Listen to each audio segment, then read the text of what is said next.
I arrived alone, no one waiting for me at the entrance, no familiar wave or smile, just a sea of pastel dresses, champagne flutes, and forced laughter.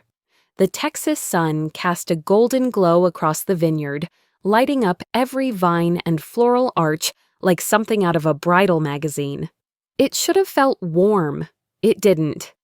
I adjusted the strap on my dress, suddenly conscious of how overdressed or underdressed I might have been. I couldn't tell anymore. It had been years since I'd seen most of them, long enough that I forgot how subtle the cold can feel when it's wrapped in niceties. Someone handed me a program. They didn't say a word. I found my name on a seat tag, far in the back, near the last row, almost next to the catering table.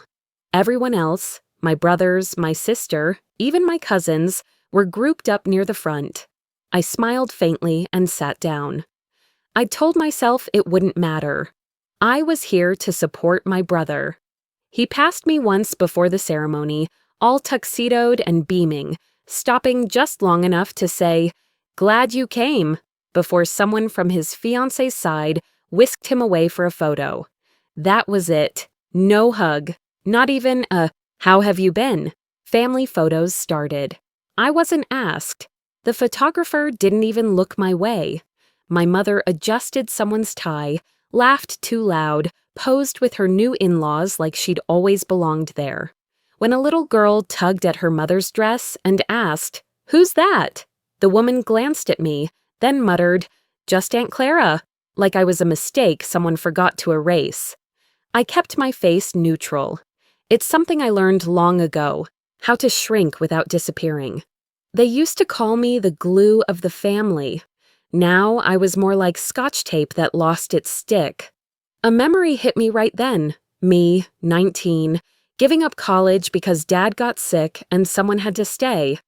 They all moved on, degrees and weddings and housewarmings. I stayed, nursed, cooked, listened to his regrets, watched him slip. When the will was read a year later, I wasn't even mentioned. Not even the house I'd lived in for a decade. That should have been my wake-up call.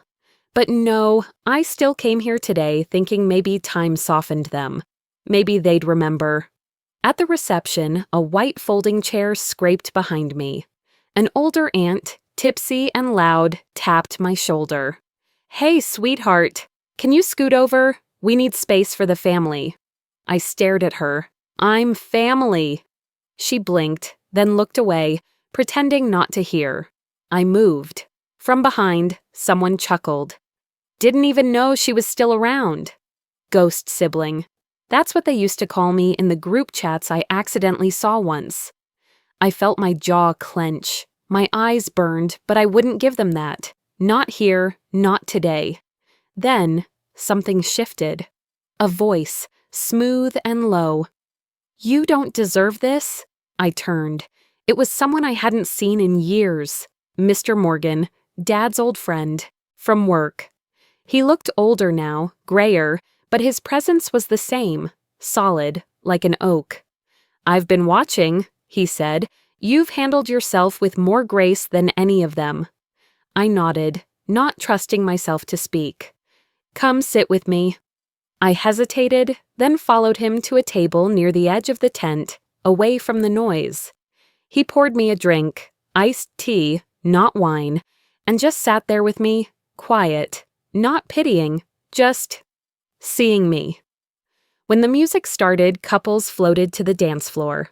I stood up, unsure of what to do, pretending to look for the restroom. That's when he approached again, hand extended. "Come with me." There was no grand gesture, no spotlight, just a hand and a way out. We walked past the tent, through the vines that now glowed under the soft evening lights.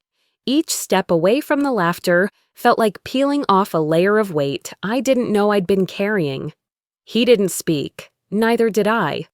It wasn't about romance, it was relief. For once, I wasn't invisible. Halfway down the vineyard path, I turned to glance back. And there she was, my mother.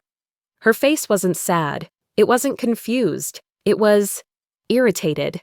Like my leaving had interrupted the image she'd curated, and in that moment I knew something with bone-deep certainty.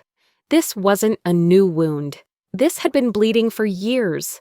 For a moment I thought that walk down the vineyard path would be a breath of peace, but it only led deeper into truth I wasn't ready to face. The vineyard path stretched out before us, narrow, flanked by low wooden fences, with rows of grapevines bowing under the soft weight of early spring fruit. The sun had begun its descent, casting everything in amber light. The laughter and music behind us faded into a muffled hum, swallowed by distance and dusk. Daniel walked quietly beside me, hands in his pockets, shoulders relaxed but alert. After a long pause, he asked without turning, "Do they always treat you like that?" I wasn't sure how to answer. My instinct was to brush it off with something light, something polite, but I didn't. Maybe it was the warmth in his voice, or the fact that he wasn't tied to this circus. Either way, I found myself saying, "Not always, just when people are watching." He nodded slowly. "I used to know your brother. College days. Back when he still had some soul left." I glanced at him. That caught me off guard. He gave a dry smile. "Don't worry, I'm not here to dig. Just walking." We moved in silence a bit longer. My heels sank slightly into the dirt path. I didn't care. There was something about being out of earshot that made honesty feel less risky. "You'd think," I finally said, "after giving up years of my life for family, I'd at least get a spot closer than the catering table." He chuckled softly. "Weddings bring out the best in people, and the worst." I stopped beside a wooden bench under a trellis covered in vines just starting to bud. We sat. My fingers toyed with the edge of my clutch. "The real family drama isn't during the vows," I said. "It's in the guest list, the seat placements, who gets a toast. That's where the truth lives." He tilted his head. "What happened between you and your brother?" That question shouldn't have stung, but it did. I shrugged, forcing a smile. "Life, choices. I wrote him letters, emails, reached out, got silence in return." Daniel looked at me carefully. "You sure he got them?" I stared at the ground. "I sent a photo album once, us as kids. He never opened it. Came back in the same envelope." There was a long silence. "Celeste intercepted them," I said, almost under my breath. "I found out 2 months ago. Pure chance. A cousin forwarded an email thread that had her signature tacked on. She filtered my messages to make them look desperate, like I was unstable, like I was begging." His mouth tightened. "That sounds about right." "You knew?" Celeste has always had a quiet way of cutting people out, without leaving fingerprints. I leaned back against the bench, letting the weight of it all settle again. My chest ached, not with fresh pain, but with something older, deeper. Daniel shifted. "Your brother used to say you were the only one who ever really saw him. He meant it." I didn't respond. I couldn't. Not right away. "I'm not trying to dig," he said again, "but maybe you deserve more than just surviving this." He reached into his coat and pulled out a small folded slip of paper. "I came across something. Don't read it now, but later, when you're ready." I took it slowly, slipping it into my clutch. I didn't thank him, not because I wasn't grateful, but because I didn't want to owe anyone more than I already did. We stood again, walking slowly back toward the venue. The air felt cooler. My steps were lighter, not from healing, but from finally feeling seen.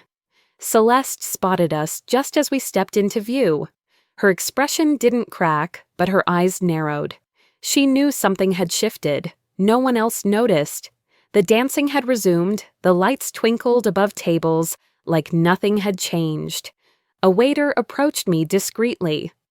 "Message from your mother," he said. "She asks you not to cause any more discomfort tonight." I smiled politely, but inside I felt something rearrange itself. like a puzzle piece snapping into its rightful place. They weren't ignoring me because they forgot. They were doing it because it worked. I stepped aside, away from the crowd, just far enough into the shadow of a floral arch. My hands shook slightly as I opened the folded paper. It was a screenshot, an email thread between me and my brother from years ago. I read his words, gentle, hopeful. And then I saw it. At the bottom, CC, Celeste, Masona. She'd been reading everything, silently, for years. I hadn't even known I was being erased until I saw it with my own eyes. I locked the bathroom door behind me and leaned against the cool tile wall, clutching the folded paper Daniel had given me. The music outside pulsed through the floor, joyous, careless. It felt like a distant planet.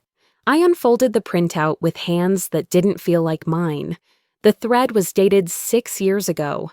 My words, long, careful, trembling with the hope of reconnection, lined the screen. Memories I'd shared. Apologies I'd written, even when I wasn't wrong. The subject line was cheerful. The tone was warm. And yet, there it was at the top corner. Filtered by Celeste. I stared at it like it was a punch to the face. I didn't cry. I didn't scream. But I did whisper to no one, they made me the villain, so they didn't have to feel bad. There was a time I would have begged for understanding. Tonight, all I felt was weight, like I'd been carrying someone else's lies on my back for years. And then it hit me. Thanksgiving, 6 years ago. I'd flown in a day early, uninvited but hopeful. I brought a framed photo of us as kids, smiling in that crooked way only kids can. I never even saw him. Celeste met me at the door with a forced smile. He's not feeling well. He needs rest. I waited 2 hours in the living room, sipping lukewarm cider while everyone else laughed in the kitchen. Then I left quietly. That night, I sat in the motel bathtub, fully clothed, just letting the water dull everything. I told myself not to take it personally, but now I knew better. That was the same night Celeste told the rest of the family I had stormed out, that I was always so sensitive. Daniel had mentioned that in his email, and it lined up perfectly. I stepped out of the bathroom to catch some air, but the hallway stung with perfume and polished conversations. Near the bar, I ran into her, my mother. "You look tired," she said flatly, as if commenting on the weather. "I'm fine," I said, voice clipped. She tilted her head. "You know, if you tried harder, maybe you'd feel more like part of the family." That landed like a slap. "I did try," I said. "You just didn't notice." She looked away, smoothing the edge of her shawl. "Don't start. This is a happy day." Happy. For whom? I walked past her without another word, out through the side door that led toward the service path behind the vineyard. The air was crisp, the kind of cold that didn't ask permission. I had my phone in my hand, thumb hovering over Daniel's number. But before I could press call, I saw him. He was speaking with a woman I didn't recognize, older, well-dressed, carrying herself with the confidence of someone who had no one left to impress. When they noticed me, she smiled gently. "You look just like Marla," she said. I froze. "You knew my aunt." "She was my best friend," she replied. "Marla used to say you were the only one in that house who had a real heart, that you saw everything." My throat tightened. "She wrote something for you once," the woman continued, "kept it hidden after the last family fight. Daniel's kept it all these years." She reached into her clutch and handed me a small folded note. Inside, in my aunt's neat handwriting, "Don't let them define who you are, even if they succeed in convincing the world otherwise." That broke something open in me, or maybe it put something back together. I turned the paper over and read it again. This wasn't just my story. It was hers too, and maybe others before us. Generations silenced in favor of the one who spoke loudest, not the one who spoke the truth.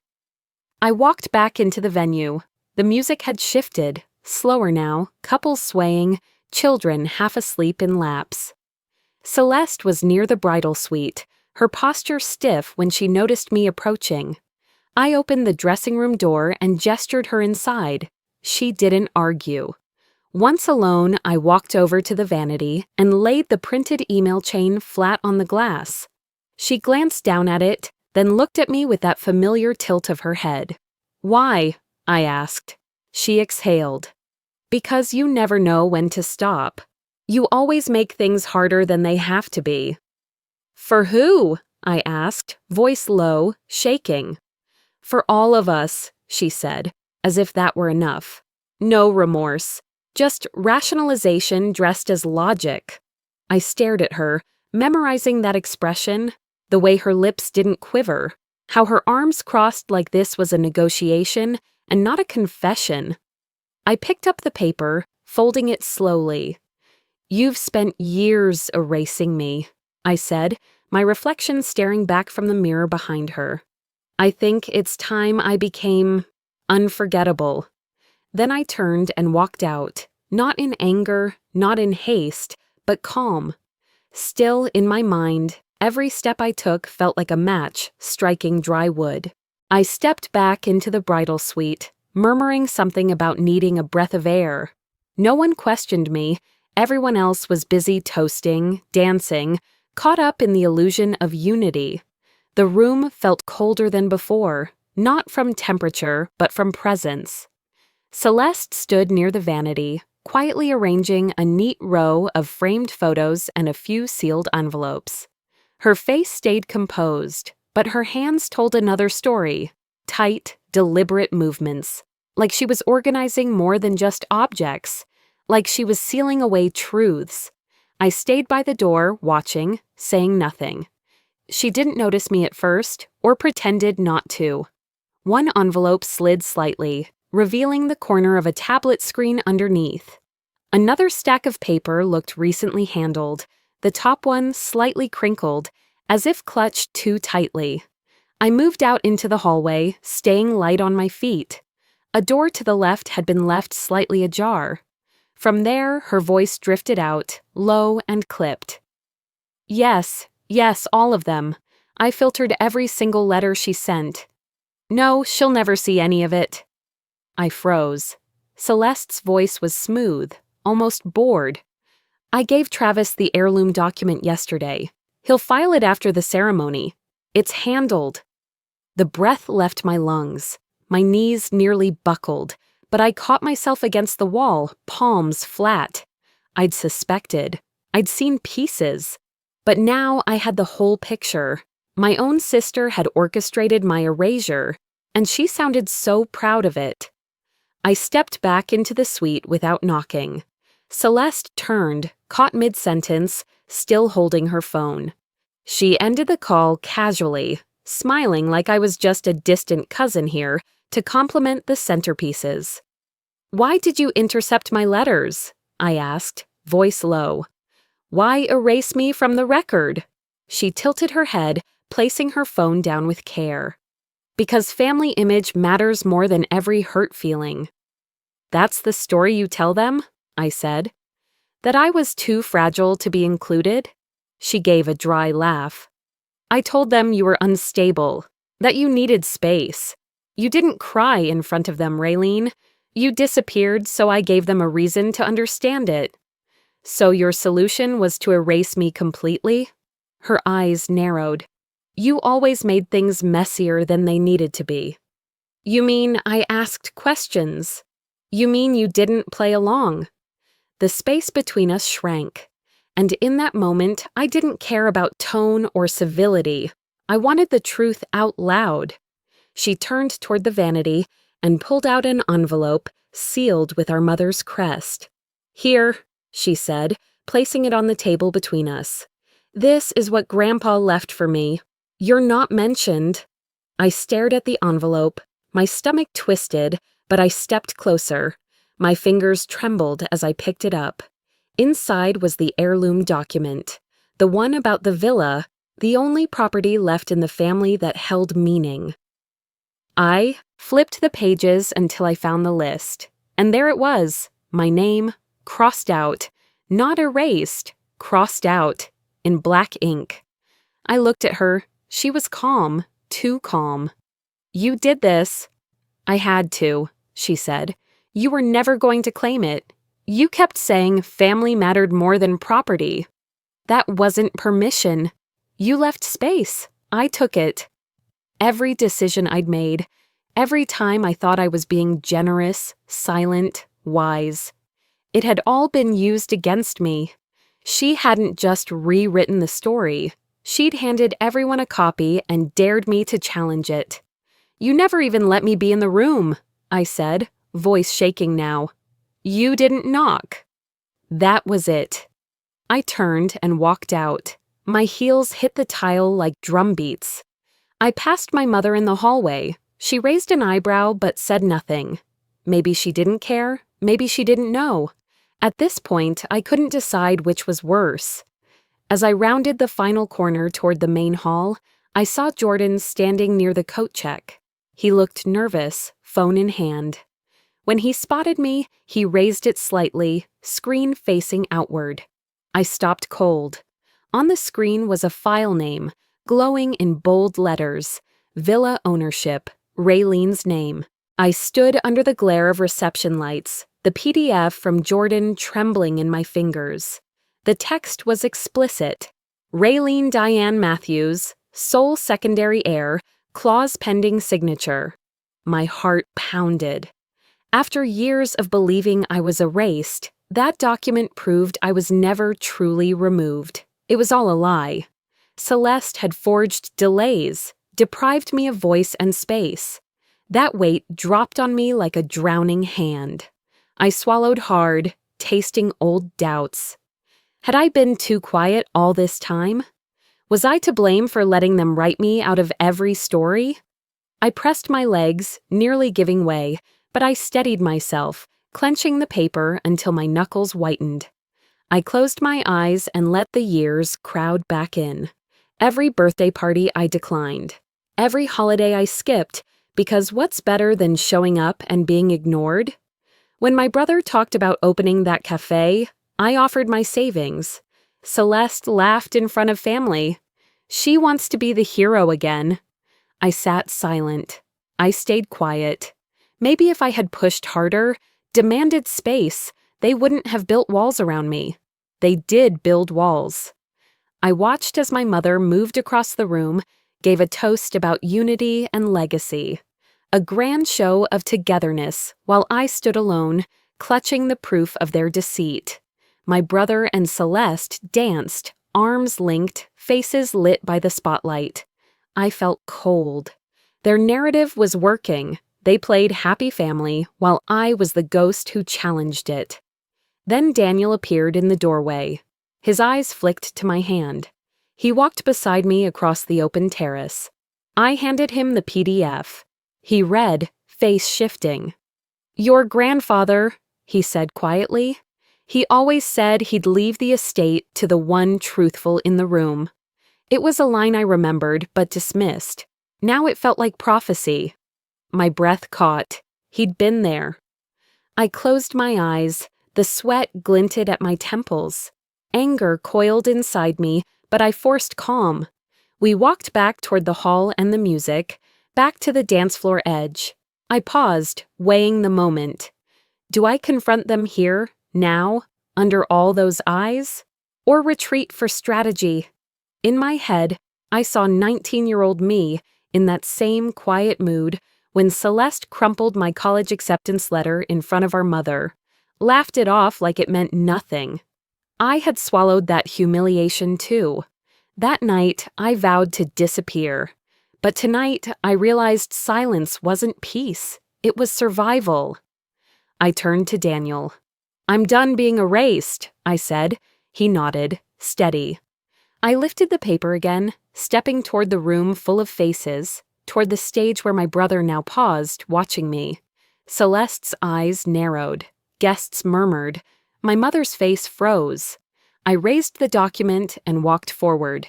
The lights from the reception shimmered like stage beams when I stepped back into the hall. My heels tapped sharp against the floor, my hand gripping the envelope so tightly the corners bent. A hush slid through the room like a breeze nobody admitted to noticing. Heads turned, some curious, others alarmed. Celeste's back stiffened. I watched her shoulders rise before she even turned to look at me. I walked straight toward the front. No detour, no pause. Not tonight. Before the MC could re-engage the crowd, Celeste spun around, lifted a hand, and waved him off. "I need to speak," she said, voice elevated but still playing sweet. "Sorry, but my sister seems determined to turn my wedding into a sideshow." The guests exchanged glances, uncertain. "She's upset, obviously," Celeste continued, stepping forward, holding her phone high like a prosecutor. "But you should all see what she sent me. An email, threatening legal action, said she'd crash the wedding if we didn't right the historical wrongs." She held it up. A fake. But God, it looked convincing. The gasps, the whispers. I stood there for half a beat too long. The doubt hit first. Then it burned away. "That's a forgery," I said, voice level but edged with steel. "Raylene." Celeste's voice tightened. "You've made your point. You've embarrassed yourself enough." I took a step closer. "You've embarrassed this entire family with your lies." That's when security moved. A pair of suited men approached. I didn't resist at first, just looked at the crowd, half of them silent, half watching like it was TV. The shorter guard reached out, hand flat against my back. Not harsh, but firm. Enough to move me. Then the taller one shoved gently at my shoulder. I stumbled, gasps again, but not for me this time, for them. I caught myself, straightened up. Celeste was smirking. The moment tasted like metal. They led me out the side exit and down a hallway into a small room lit with an overhead lamp and a couch that had seen better days. Daniel was already there, leaning by the door. He didn't ask what happened, just shut it behind me. "They're scared," he said. "That's why they're panicking. That's why she's resorting to forged emails." I closed my eyes, tried to catch my breath. "They don't want the truth read out loud," he added. I pulled the documents back out. My hands still shook. I sat down slowly, felt the pressure shift in my chest. I should have just walked away after the ceremony. Daniel shook his head. "You've done that too many times." I knew he was right. "Then we do this different," I said. "Not for revenge, not for drama, for the truth, and for the people who weren't brave enough before me." I stood again, eyes dry, breath calmer. "I'll speak, but not as a victim." "You never were," he said. We stepped back into the hallway. The music inside had changed. Slower now. A ballad. Something about memories. I walked in again. The air shifted. My mother's eyes followed me. Celeste locked eyes. Her expression went taut. I made my way toward the microphone. No stumbling this time. I grabbed it gently, felt the weight in my palm, held the envelope in the other hand. "I have something to read," I said. "For the record." The terrace was strung with dim lights, the kind meant to create warmth, but now cast long, dramatic shadows over the vines and stone floor. I met Daniel out there, the night air cooling my cheeks, my fingers still gripping the envelope, as if letting go would let the truth slip away. He unfolded the heirloom documents and laid them out on the patio table we'd taken over. I watched his eyes scan the lines again, slower this time. Then he stopped, tapped a section with the back of his pen. "Look here," he said. "The date in Celeste's email doesn't match the date this version of the family registry was updated. Someone messed up." I leaned in. "They never thought I'd go looking that deep," I said quietly. My voice didn't shake. There was something steady about truth, even in the dark. Daniel nodded. "Let's bring Gerald into this. People still trust him." Not long after, Gerald stepped out onto the terrace, cane in hand, his walk a little slower than I remembered, but his eyes clear as ever. "You two look like you've been digging up graves," he said with a dry chuckle. "Pretty close," I replied. He reached into his coat pocket and pulled out something I hadn't seen in years, Aunt Marla's old leather-bound journal. "Been keeping this for a long time," he said. "Didn't think I'd ever need to pull it out again." Inside were her handwritten notes, some still smelling faintly of ink and time. One entry caught my eye. She wrote about transferring the villa into my name, noted the tension with Celeste, and ended with, "Raylene has more integrity in her pinky than the rest of us combined." Gerald then held up a scanned photo. Aunt Marla signing a notarized document, my mother's signature just below hers. I didn't realize I was holding my breath until I let it out in one long exhale. "I'm going to speak," he said. "Tonight, let them hear the truth from someone who saw it firsthand." I nodded, overwhelmed for a moment. This wasn't just about property anymore. It never had been. We were interrupted before stepping back inside. Celeste stood blocking the walkway, arms folded, eyes hard. "So this is your army now?" she said. "Dragging old men out of retirement and bribing family friends with pity?" Gerald didn't flinch. "Save your words for the court, if it comes to that." "You're a liar," she snapped. "You've been out of the loop for years, Gerald. You don't know what's gone on." "I know exactly what went on," he said. "I just finally decided to stop pretending it didn't." Celeste turned to me. "And you," she hissed, "still so desperate for attention, you'll tear down your own family. That lawsuit draft Daniel found? You were planning this all along." "That draft was never sent," I replied. "And if you knew what was really in it, you'd be worried about a lot more than me standing on a stage." She looked like she wanted to hit something or someone, but instead she backed away, her heel catching slightly on the stones as she turned. We stepped inside together, me, Gerald, and Daniel, the crowd buzzing with whispers. The music didn't stop, but the tone shifted, like everyone felt the air thicken. I walked to the mic. Celeste tried to intercept, stepping forward, arm half raised. Gerald moved with surprising swiftness, holding out the journal like a badge. I cleared my throat, looked around the room, and said, "My name was never removed. It was stolen." Silence. People leaned in. A cousin I hadn't spoken to in years gasped, turned to whisper to her husband. My aunt stared, blinking rapidly. Even my mother faltered. Her expression softened, not yet supportive, but no longer firm against me either. Travis looked like he'd swallowed something sour, but he didn't speak. Gerald opened the journal slowly, revealing the signed entry.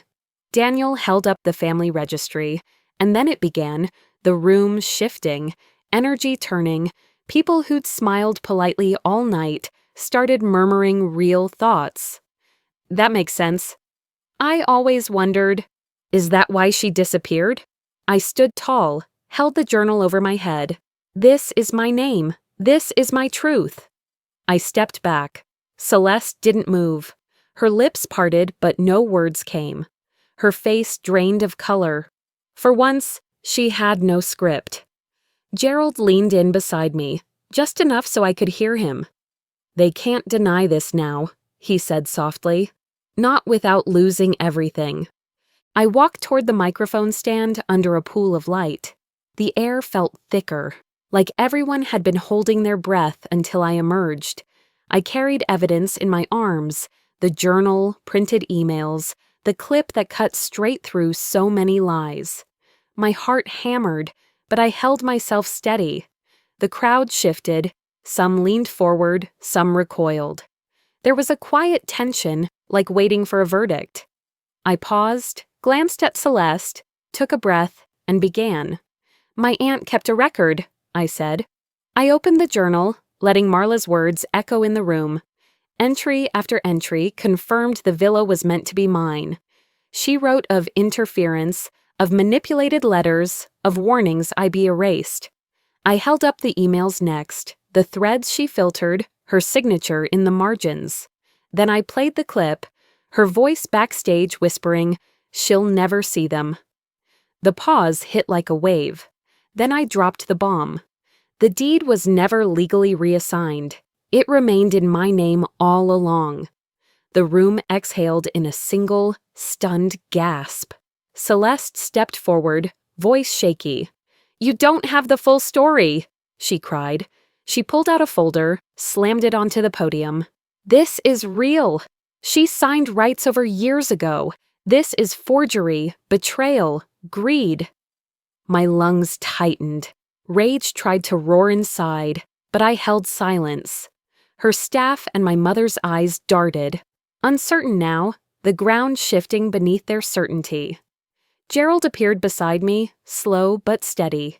He held copies of Marla's signed statements and a photograph of her signing in front of my mother and Travis. "She signed willingly, under no coercion," he said. "It was in front of witnesses."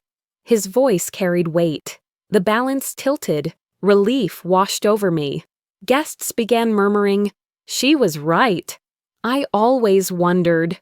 Celeste's composure cracked. Her eyes darted, lips parted, but no answer came. Travis stared at his shoes. My mother's face softened, but did not yet move. That moment stretched, a shift in the air, in the angles of people's belief. The truth was seeping in. I lowered the mic. Silence stretched across faces. I walked away, journal still in hand. As I passed Celeste, she leaned close, whispering, "You'll regret this." I didn't stop. Under my breath, "I've already lived the regret." The morning after, I didn't want breakfast. I didn't want small talk or leftover cake, or even polite nods from people who had watched my life unravel and then stitch itself back together in front of their eyes. I wanted quiet. So I drove toward the ocean. The beach near Santa Barbara was almost empty, just a few joggers and the sound of waves rolling in with no intention of stopping. I slipped off my shoes and let the cold sand remind me I was still here, still standing. Last night kept looping in my mind. Every word, every gasp, every look exchanged in that hall. I should have felt triumph. Instead, I felt like I'd just set something heavy down after carrying it for too many years. I sat on a piece of driftwood, opened my journal, and wrote, "Closure isn't revenge, it's letting go." I meant it. For once, I meant it fully. I heard footsteps behind me, slow, cautious. Gerald, hands deep in his jacket pockets, shoulders hunched more than usual. He didn't say anything at first, just sat beside me, both of us looking straight ahead. "You handled it better than I ever could have," he finally said. There was a long pause, the kind where silence feels like an answer. Then he added, "I should have spoken up years ago. I tried once. I told Marla something wasn't right, about the letters, the whispers around the estate. Your mother shut me down fast, told me to stay in my lane. I didn't speak right away. I just let that truth settle, the way salt settles into wounds, not to sting, but to clean. I believe you," I said, "and I forgive you, not for the silence back then, but for showing up now. That counts more." We didn't need to say much after that. By noon, I got a call from one of the hotel staff. Celeste had left town early, took just one suitcase, no notice. I should have felt relief, but instead, there was this hollow calm, like waiting for something that wouldn't come. Then I was handed a note.